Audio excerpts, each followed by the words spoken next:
Phil, the Dow Jones Industrial Average set an all-time high today, its seventh straight record close. The Dow crossed the 22,000 mark for the first time yesterday and edged up even higher today. In fact, it's up nearly 3,700 points since Election Day. This despite the turmoil and uncertainty coming out of Washington. So what's propelling the soaring markets, and is it likely to continue? Well, joining us tonight with their analysis are Nancy Coutu, co-founder of Money Managers Financial Group, Brian Battle, a director at Performance Trust Capital Partners, and Terry Savage, nationally syndicated columnist and personal finance author. And we want to hear your thoughts. Does the new Dow Jones record make you feel positive about the direction of the economy? Tweet your thoughts at WTTW using the hashtag #ChicagoTonight. And thank you to the three of you for being here tonight. So Nancy Coutu, since this soaring stock market has come since Election Day, is it Donald Trump who is making the stock market great again?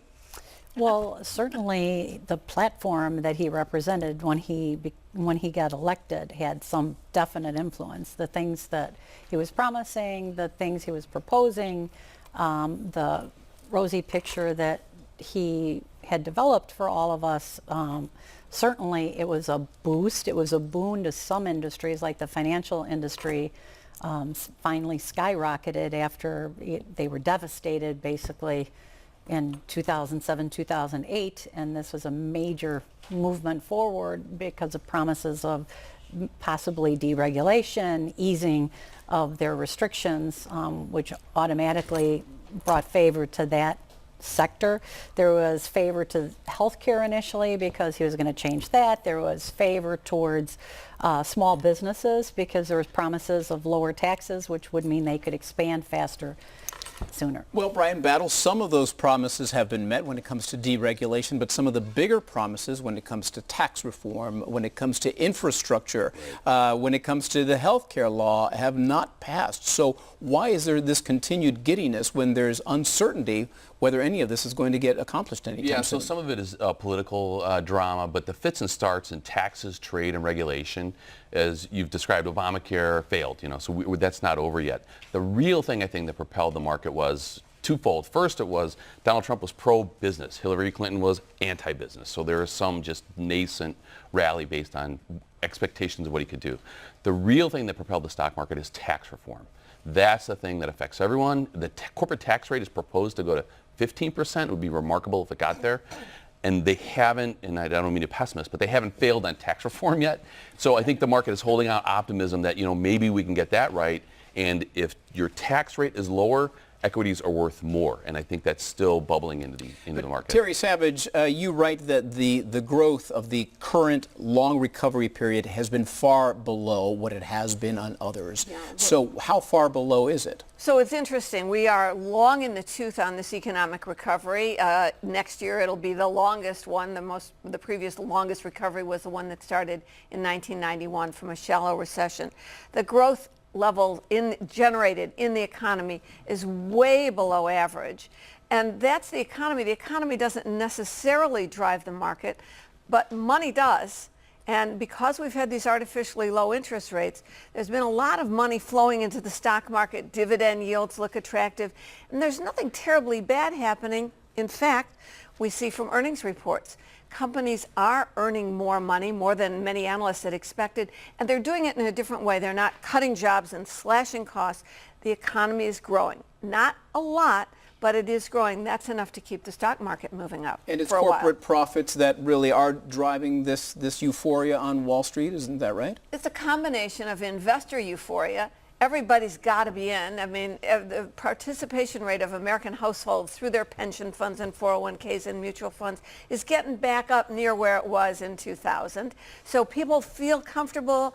They hear only good news. We've had 31 now new highs this year. So it's not even a headline when the market makes a new high. So there's a general sense of complacency about the market. Businesses are making money. Stocks are going up. And that's, of course, the time when you have to be most cautious if you're not a risk taker. And we're going to get to some of that advice that you're going to give us soon. But Nancy Coutu, as you're hearing Brian say that they haven't failed on tax reform yet, but the expectation was once they got past the health care reform that it would be easy to get tax reform done. Health care reform obviously turned out to be a much more complicated and difficult task for a Republican-held Congress with a Republican in the White House. When will investors and Wall Street become jittery that they can't get things done? Well, if we're going specifically to tax reform, I think it'll be much easier for him to reform taxes, to bring the corporate rate down. And the corporate rate, if that comes down, which I think has driven a lot of this euphoria, it's going to mean incredible expansion for our economy, because that means more money back to the corporation, more jobs, more expansion, more building, more research and development. It's all good things. But the president promised a drop in the corporate rate to about 15%, and now they have changed that and proposing now a more modest reduction of only about 25%. Brian Battle, is that still going to be good enough? Right, Paul Ryan's proposing 20%. There's a gang of 6. There's a couple of House members, a couple of Senate members, and people from the White House in a room talking about what they're going to do. So the details are very thin. But remember, the last time we had real life tax reform was 1986. And that took Ronald Reagan a year. And it took Ronald Reagan and guys like Dan Rastankowski across the aisle, Illinois' own, to cooperate to get this thing done. I don't know that there's cooperation in Washington like there used to be.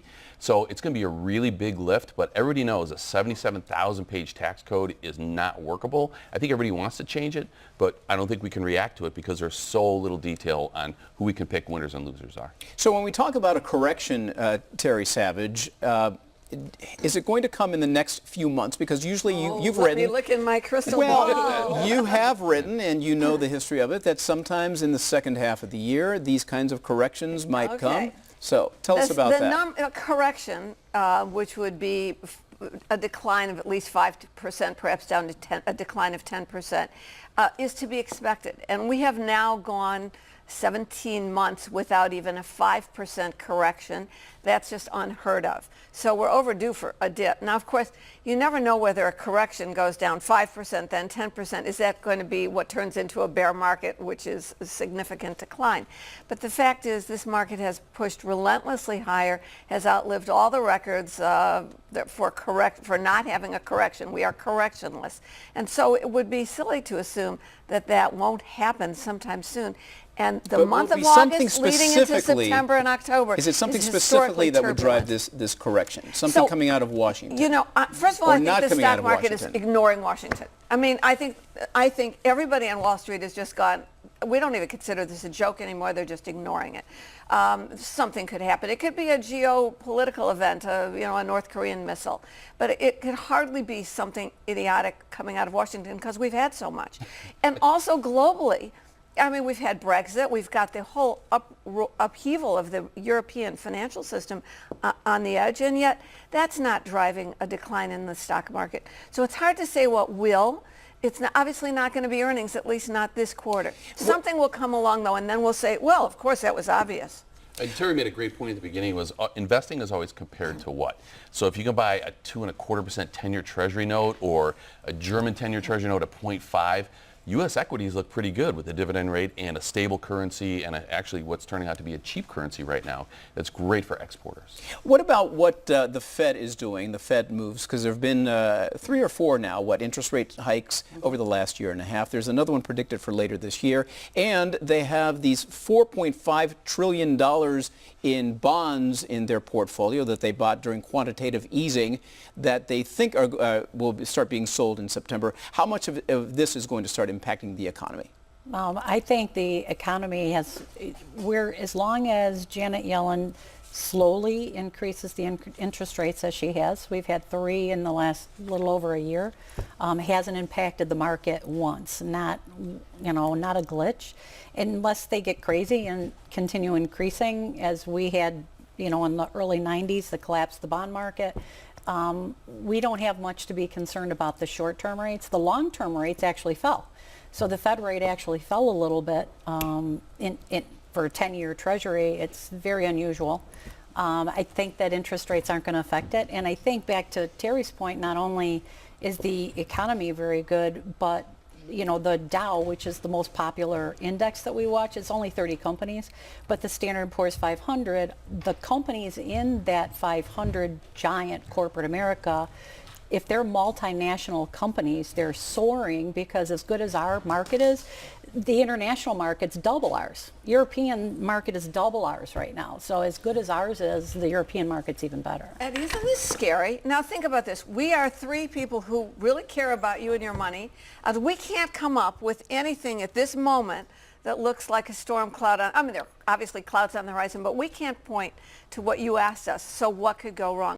That's the scariest thing of this whole interview, is that in general there's no volatility in the market, there's a sense of calm, the earnings are happening, the economy is growing, it's not real strong, we'll probably get good employment numbers tomorrow. Happy days are here again. Oh my gosh, what could go wrong? Well, there's a lot that could go wrong, isn't there? So let's not gloss over it. The Dow Jones is only 30 stocks. 50% of the Dow's rally has come from Visa and Boeing. If you're an oil company, you're getting destroyed. If you're a mall REIT, you're getting killed. If you're AMC movie theaters, they got crushed. Nobody's going to the movies. They're getting substituted. So certain sectors, in general, the index is doing well, but certain sectors are taking pain.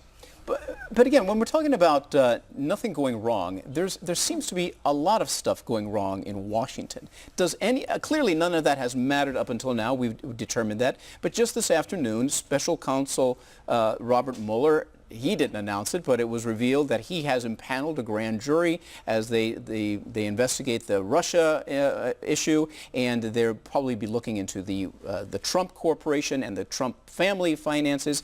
As this escalates, is that going to get some people nervous, Nancy? I don't think so at all, but I do think that if he does something unpredictable, which he does every day, such as retaliate to North Korea, North Korea is, spontaneous enough. I'm trying to find a nice word to say it. I'm sure they're not listening tonight, Nancy. So to act back immediately. So if he pushes the wrong button, if you will, the market's going down, and it's going down in a big way and very quickly. So you see almost nuclear holocaust having to occur before things go bad. I'm just saying, if he starts threatening, if he starts tweeting that he might, that could definitely affect it, because we all know how crazy his opponent is. More likely, the thing that will trigger this, a realization in Washington, is not I hope it's not anything like that, is the fact that we're approaching a debt ceiling, a debt limit again.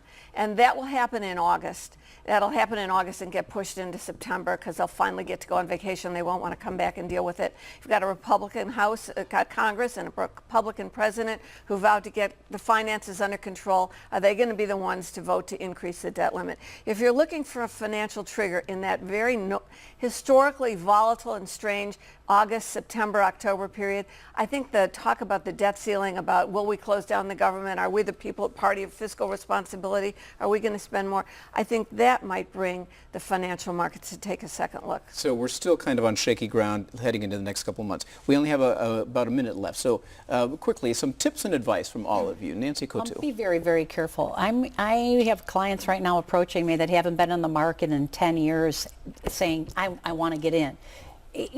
Most people get in when it's too high, like right now, and then panic when it does correct. It will go down. It has to go down. So don't get in at this time, you're saying? Do not go in necessarily at this time unless you're young and you have a long time. Okay, Brian Battle. Yeah, I think balance calls today. There's been a lot of talk about passive investing. Don't try and pick stocks. If you're going to own the stock market, pick the index. Pick the Russell 2000 or the S&P 500, and be balanced and be patient. Don't be a trader. Don't try and pick stocks. The market's efficient. There are a lot of guys who pay a lot of money full time to try and pick stocks. You can't beat them. Be an index investor. Okay, and now we get to the savage truth. The savage truth is you have 9 years of profits to protect. You didn't panic. Remember 9 years ago we were in this very room? You've got 9 years of profits. You're 9 years closer to retirement. Be careful out there. Good advice. Thank you for that savage truth. Nancy Coutu, Brian Battle, and Terry Savage.